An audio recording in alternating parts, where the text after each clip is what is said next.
Hello everyone. TTD మాజీ chairman Bhumana Karunakar Reddy గారు మరికొద్ది గంటలో అరెస్ట్ కాబోతున్నట్టు తెలుస్తోంది. పరకామణి చోరీ ఇష్యూలో ఎలాంటి రియాక్షన్ తీసుకోకపోవడం వల్ల. సో ఇదే అంశం మీద విశ్లేషణ తీసుకుందాం. ప్రస్తుతం మనతోటి జర్నలిస్ట్ దుర్గా వడ్లమణి గారు ఉన్నారు స్టూడియోలో. ఇంటర్వ్యూలోకి వెళ్ళిపోదాం. Hello madam. హలో అండి. ఎస్ మేడం, మరికొద్ది గంటలో అరెస్ట్ కాబోతున్నట్టు తెలుస్తోంది. సో అంటే ఎలాంటి ఆ టైంలో ఎలాంటి యాక్షన్ తీసుకోకపోవడం వల్లే అంటారా? అలా కాదు కదండి. ఇప్పుడు యాక్చువల్గా ఈ సతీష్ కుమార్ ఆకస్మిక మరణంతో అది మరణమా హత్య మనకు తెలియదు. హత్య అనే తేలింది. అది ఎంతవరకు ఇదో ఇంకా బయటకు రావాలి పూర్తిగా.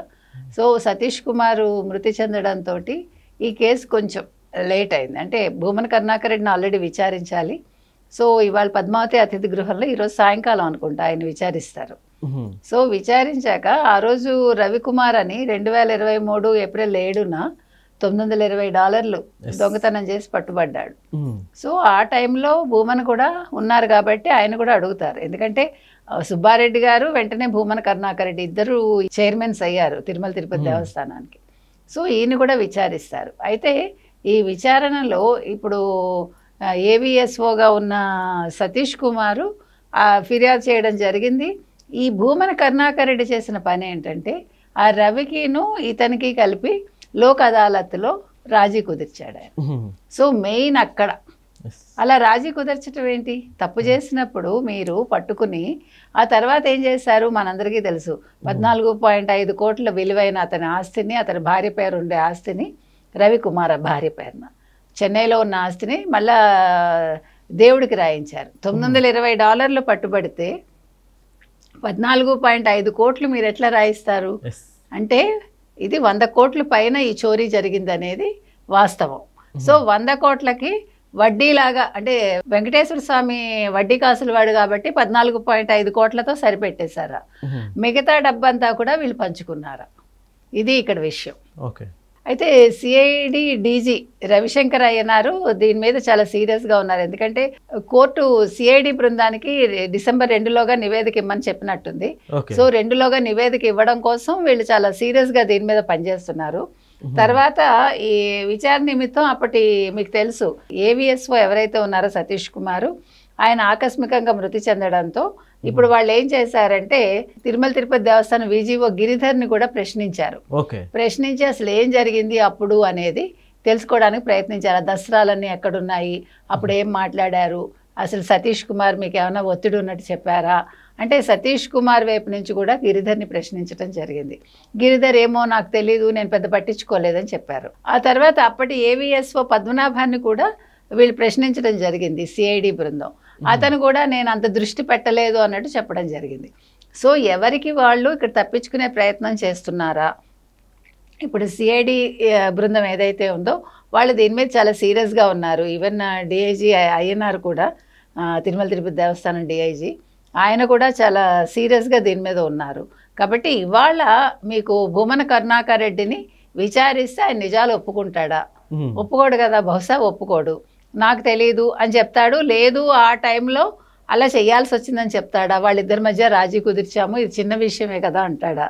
చిన్న విషయమే అయితే 14.5 కోట్ల ఆస్తులు ఎందుకు దేవుడి పేరున రాయించారు అది కూడా తేలాలి. మరి ఈ దొంగిలించిన సొమ్ము అంతా ఏమైంది? ఇప్పుడు అతని వ్యక్తిగత భార్య ఆస్తులు ఎందుకు రాయించారు? అతను లేదు ఈ దొంగిలించిన సొమ్ముతో అక్కడ ఆస్తులు కొన్నాడా? మిగిలిన డబ్బులతోటి వీళ్ళు పంచుకున్నారా?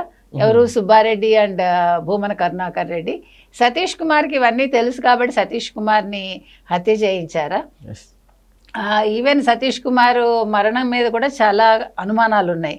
అతని ఇంట్లోంచి ఎన్నింటికి బయలుదేరాడు, అసలు రైల్వే స్టేషన్కి ఎప్పుడు వెళ్ళాడు, మధ్యలో ఏం జరిగింది, లేదా ఎవరన్నా ఫాలో చేశారు, ఇవన్నీ తెలియాలి. సో ఇవాళ మీరు భూమన కరుణాకర్ రెడ్డి విచారణలో ఏ అంశాలు బయటకు వస్తాయో చూశాక అప్పుడు భూమన కరుణాకర్ రెడ్డి అరెస్ట్ ఉండొచ్చు.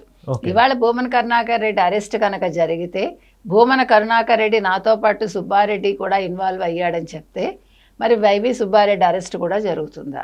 ఇవన్నీ కూడా ఒకదాంతో ఒకటి లింక్డ్ ప్రాసెస్ అండి. అంటే పరకామణి అనేది భక్తులు దేవుడికి వాళ్ళు భక్తితో సమర్పించే కానుకలు లెక్కించే ఒక ప్రదేశం అది. ఆ ప్రదేశంలో ఇట్లాగా రవి లాంటి వాళ్ళు అంత ధైర్యంగా ఎలాగ విదేశీ కరెన్సీ దొంగతనం చేయగలిగారు, అది ఎప్పటి నుంచి చేస్తున్నాడో ఆ విషయాలు బయటకు రావాలి. ఇవాళ అసలు రవికుమార్ ఎక్కడున్నాడు, రవికుమార్ కుటుంబం ఎక్కడుంది, అసలు వాళ్ళు ఉన్నారా లేదా, ఇవన్నీ కూడా బయటకు రావాలి. మేడం, వీళ్ళందరూ కూడా గత ప్రభుత్వంలో తప్పించుకున్నారంటే ఏమంటారు? తప్పించుకోలేదు, తప్పించబడ్డారు. మీకు అర్థమైందా? వాళ్ళంతా వాళ్ళు తప్పించుకోలేదు. ఇప్పుడు అప్పుడు ఏమనాలి, చైర్మన్స్గా పనిచేసిన ఇద్దరు కూడా, అటు సుబ్బారెడ్డి ఇటు భూమన కరుణాకర్ రెడ్డి, వాళ్ళని బయటకు తప్పించారు.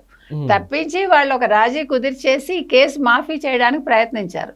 కానీ సతీష్ కుమార్ మళ్ళా అతను ఒప్పుకోక, అతని మనసు దేవుడికి అపరాధ భావంతో ఆయన దీని మీద కేసు పెట్టడంతో వీళ్ళందరూ ఇప్పుడు ఏమంటారు, తేలికుట్టిన దొంగల్లాగా ఉన్నారు. ఏం చేయాలో తెలియట్లా, ఇటు అరవలేరు, నోరు మూసుకోలేరు.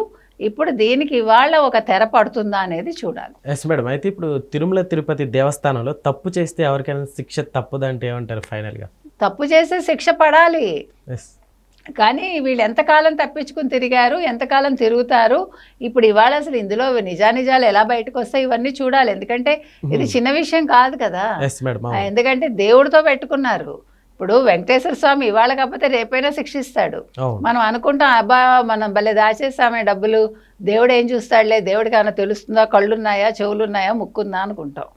కానీ నువ్వు ఆయన గుడికి వెళ్ళి ఆయన ప్రాంగణంలో ఈ తప్పులు చేసినప్పుడు ఆయనకు తెలియకుండా ఎందుకు ఉంటుంది? ఎందుకంటే విశ్వాసం అది.